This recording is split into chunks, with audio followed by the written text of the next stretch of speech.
Hello, class. This is the video feedback for the Chapter 3 quiz.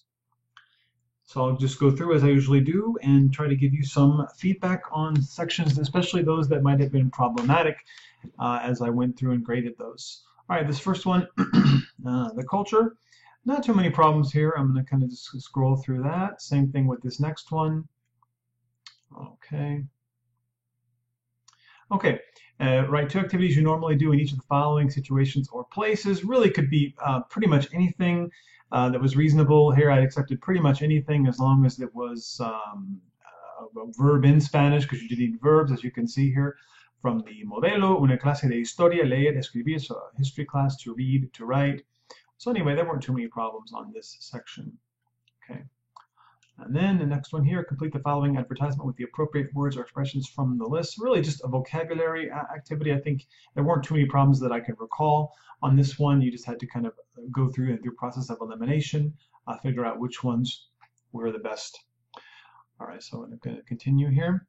Match each food item with the related food or drink that is most appropriate. Again, most would be the keyword most appropriate. So anyway, I had a drop-down menu. So hamburguesa, so you have onion and tomato, fries and a drink, ham and cheese, rice and beans, beans and rice, and toast and eggs. So anyway, the most logical one, probably would be papas fritas y un refresco. And again, you can kind of go through and through process of elimination. You can figure out each one. There weren't too many problems there that I can recall. Okay, these friends talk about their plans for the weekend, listen to their conversation, and complete the following sentences by indicating where they will be on Saturday evening. Yeah, and I don't recall there being too many problems with this either. It's a short recording. You can always listen to these more than once. I recommend it, actually, listening to them more than once. You always understand more the second time, third time you hear it. So, but anyway, yeah, with multiple choice, not too big of a problem there. All right, and then going on here. Complete Alicia's blog entry with the correct forms of the appropriate verbs from the list. You will use some verbs more than once. So first you had to make sure you know the meanings of the words hacer, oír, poner, salir, and traer. And then of course the irregular forms. These all have the irregular yo forms. Yo hago, yo oigo, yo pongo, yo salgo, yo traigo. And the other forms of these verbs are regular. Well, oír has a few spelling changes, but for the most part, they're regular, except for that yo form.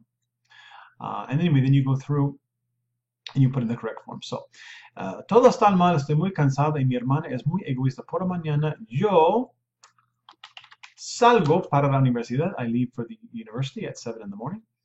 Después de las clases, la comida del supermercado. Well, so you can go through. Which one would be the most logical? You make the food from the supermarket? Well, maybe. You hear the food? No. You put the food from the supermarket? Possibly. Leave the food? No. And maybe, I think, bring the food. So, traigo la comida del supermercado. Pongo la mesa. I set the table. Hago las camas. Make the beds. And she doesn't help. All right. So, por la tarde, hago, that's the one that you're going to repeat. Hago la tarea, I do the homework. Pero mi hermana oye música. I think pone música might work as well. But here you need pone la televisión. So everything is bad. I'm very tired and my sister is very selfish. In the mornings, I leave for the university at 7 in the morning. After classes, I bring the food from the supermarket. I set the table. I make the beds. If she doesn't help in the afternoon, I do the homework for my classes. But she listens to music. I think it's probably the best one. Listens to music. Or turns on the TV and I can't concentrate. I'm frustrated. So, poner la televisión is to turn on the TV. So she turns on the TV. So poner means to put or to place, but it also means to turn something on. Poner la televisión, poner la radio, poner la computadora. Poner also has that meaning of to turn something on, an electrical appliance. Okay, and then going on here, la agenda de Pedro. So Pedro wants to have a relaxing Sunday, listen to the activities he is planning to do and match them with the picture that best describes it. And yeah, this was really very simple. Most people had no problems with this section at all. If I ever do scroll through something and don't explain a section that you do want feedback on, definitely let me know and I will absolutely give you feedback on that. Listen to your three friends talking about what they're planning to eat. Decide which picture best matches each description. This is similar to the last one. It was not too many problems there. These are very short as well. All right. So, funciones y formas que haces en tu tiempo libre. Lola is being interviewed for a study on young people's preferences for their free time. Complete the following dialogue with the appropriate form of the verb in parentheses. Pretty simple here. You had the verb given for you. All you had to do was put the correct form, and you had to make sure who was speaking and what the subject was. But so Sergio and Lola, that's two people. So my name is Sergio. I'm a sociology student. Can I ask some questions for study? And she says yes, of course. And he says, what do you normally do on the weekends? And so she's going to answer in the yo form, right? Because she's answering what I do. So she's going to say, hago ejercicio, I exercise. Salgo con mis amigos, I go out with my friends. And here it's we, nosotros, oímos música o ponemos la televisión en casa. ¿Qué música oyes tú en casa? What music do you listen to? She says, yo oigo rock, pop, vainas, salsa, música muy variada. All right. Do you like to cook? ¿Te gusta cocinar? ¿Haces tú la comida los fines de semana? Do you make the food on the weekends? No, I don't like to cook. Normally, I bring the lunch and the dinner from the cafeteria. Traigo. Traer, to bring. Traigo is the irregular form. Okay, that's all the questions. Thank you. You're welcome. Okay. All right. Which of the following people are going to do using the information provided? Abres una libre historia, vas a estudiar. What they're going to do, so that's the ir, a, plus infinitive structure, which there were some problems on this section, but what you're going to do refers to the future, not what you normally do, but what you're going to do. And in Spanish, we express what you're going to do with the correct form of ir, which is voy, vas, va, vamos, vais, or van, plus a, plus the verb in the infinitive form, the non-conjugated form. As we would in English, it's really the same structure in English. You're going to study. So, you open a history book, you're going to study. Alfredo tiene en la mesa cereal, leche y fruta. So Alfredo has on the table cereal, fruit, and milk and fruit. So you would say, va a desayunar.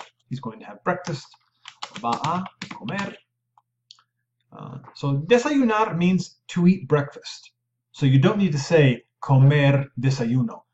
Va a desayunar means he's going to eat breakfast. He's going to have breakfast. Va a comer is just he's going to eat. That's acceptable as well in this case. And if you want, you can add the name. Alfredo va a desayunar. That's the same thing. Or Alfredo va a comer. Or you can leave out his name since we already know who we're talking about. Any of those would have been acceptable. Okay. Teresa abre el periódico. Va a leer. It's probably the most logical. Or you can say Teresa va a leer.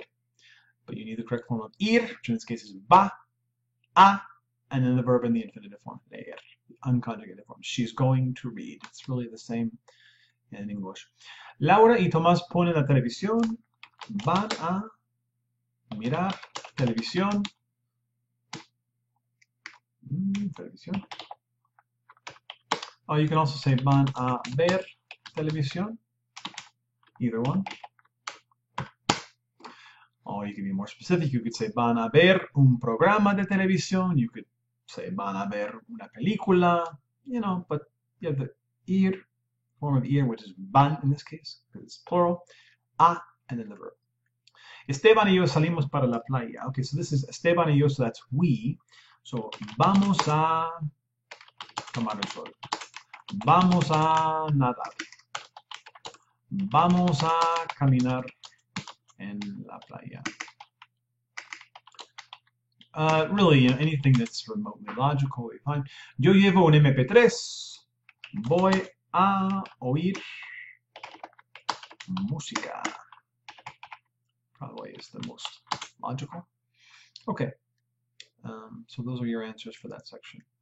All right, and then complete the following conversation with the appropriate form of the verb ir, which again means to go. And the forms are completely irregular. Voy, vas, va, vamos, vais, and van. Estoy muy alegre. That's the yo form. Voy a una peña con mis amigos. Mi amigo Luis va a celebrar. ¿Y tú qué vas a hacer? Qué casualidad, mis padres y yo vamos a un restaurante. We're going to an elegant restaurant.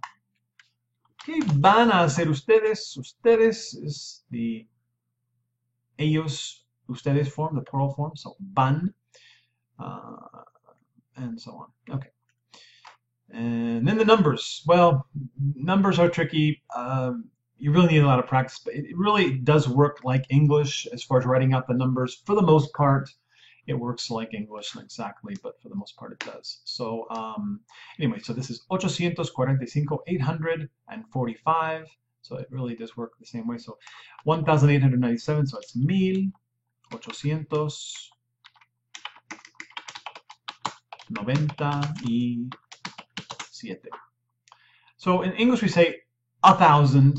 In Spanish you just say mil. You don't say un mil, you just say mil. So 1,897, 1,897. Okay, this is 15,000, and that works the same in Spanish as in English. 15,000, 15,000, right? 15,000 works exactly the same.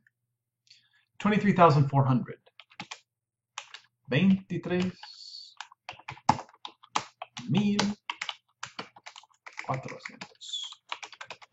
Again, works just like English. 23,400.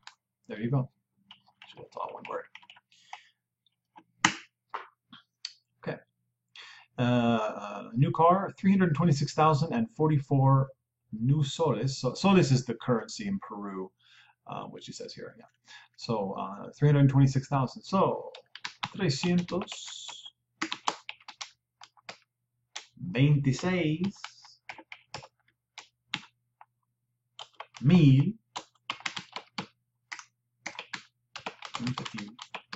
So 326,044. It's just like English, right? And 1,500,000, 1,000,000.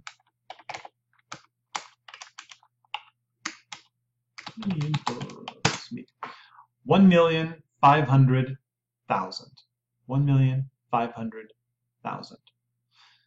So it is just like English, but of course it does take some getting used to. Numbers are tricky in a foreign language for sure. I hope those make sense. All right. And then we had this: complete the outline of the following report by writing the corresponding digits for the numbers given in parentheses. So that, of course, was easier. 304,150. Like that. 304,150. And we put a comma between the thousands when we write out large numbers. They put a period instead of a comma, but you know, it's the same thing. Anyway, going on. All right, so Armando is in charge of organizing the food first. First we'll complete the food report by writing the numerals given in words. So this will be 3,100. So 3,100. 5,125. 5,125. Okay.